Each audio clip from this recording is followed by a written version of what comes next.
c'est Marie-Liesse. Aujourd'hui, notre sélection est un documentaire d'Arte qui traite d'un sujet de santé publique majeur qui concerne plus d'1 milliard de personnes dans le monde, l'obésité. Une personne sur 8 dans le monde est obèse et ce chiffre ne cesse d'augmenter. Face à ce fléau, plusieurs nouvelles solutions se développent, mais aucun remède miracle.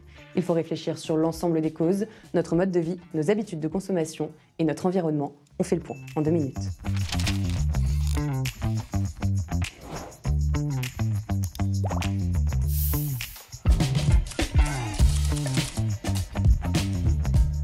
L'obésité, qu'est-ce que c'est? C'est une accumulation excessive de graisse corporelle qui peut causer de graves problèmes pour la santé. Hypertension, diabète de type 2, maladies cardiaques, voire certains cancers.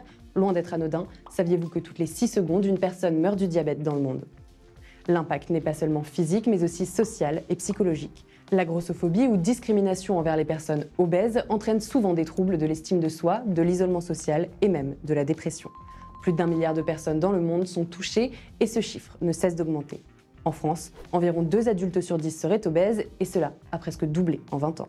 Le problème touche plus d'hommes, bien que les chiffres se soient stabilisés, tandis que du côté des femmes, cela ne fait que progresser. Mais d'où vient cette montée de l'obésité? Eh bien, c'est multifactoriel, il y a bien sûr notre alimentation, de plus en plus transformée. À ce titre, le célèbre documentaire Super Size Me autour de la malbouffe est toujours éclairant et toujours autant d'actualité. Il y a également la sédentarité liée au travail de bureau, mais aussi des facteurs moins visibles, comme les perturbateurs endocriniens, ces produits chimiques présents dans des cosmétiques ou des emballages alimentaires. Et il ne faut pas oublier les prédispositions génétiques qui jouent également un rôle dans l'appétit et la prise de poids. Des mesures ont été prises pour freiner cette progression, comme l'interdiction de la vente à volonté des boissons sucrées et l'étiquetage Nutri-Score. Pour les cas d'obésité sévère, des traitements médicamenteux existent.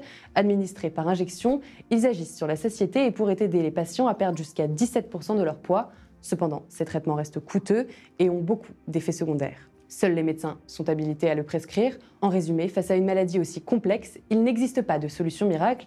Pour combattre l'obésité, il faut une action sur tous les fronts, éducation alimentaire, réduction de la sédentarité, mais aussi des politiques de santé publique ambitieuses. Pour en savoir plus et échanger sur notre thème, retrouvez-nous sur notre site internet et nos réseaux sociaux.